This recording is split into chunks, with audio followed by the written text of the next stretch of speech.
ফজরের নামাজ সর্বপ্রথম কোন নবী পড়েছিলেন? হজরত আদম আলাইহিসসালাম। জোহরের নামাজ সর্বপ্রথম কোন নবী পড়েছিলেন? হজরত ইব্রাহিম আলাইহিসসালাম।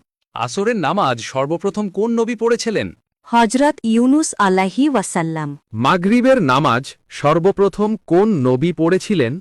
হজরত দাউদ আলাইহিসসালাম।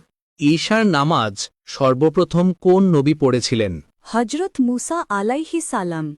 কোন সূরা পড়লে দারিদ্র্য দূর হয়? সূরা ওয়াকিয়া। কোন সূরা কবরের আযাব রক্ষা করে?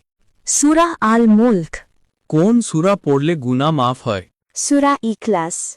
কোন সূরা পড়লে রিজিক বৃদ্ধি পায়? সূরা ওয়াকিয়া। বিসমিল্লাহ কখন বলতে হয়? যে কোনো কাজে শুনতে। ইনশাআল্লাহ কখন বলতে হয়?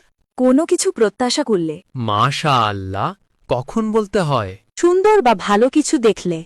আলহামদুলিল্লাহ কখন বলতে হয়? কোনোভাবে উপকৃত মূলে।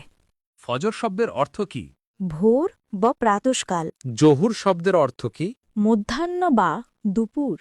আছর শব্দের অর্থ কি? বিকেল বা দিনের শেষ ভাগ। মাগরিব শব্দের অর্থ কি? সূর্যাস্ত বা সন্ধ্যারাত। এশা শব্দের অর্থ কি? রাতের প্রথম ভাগ।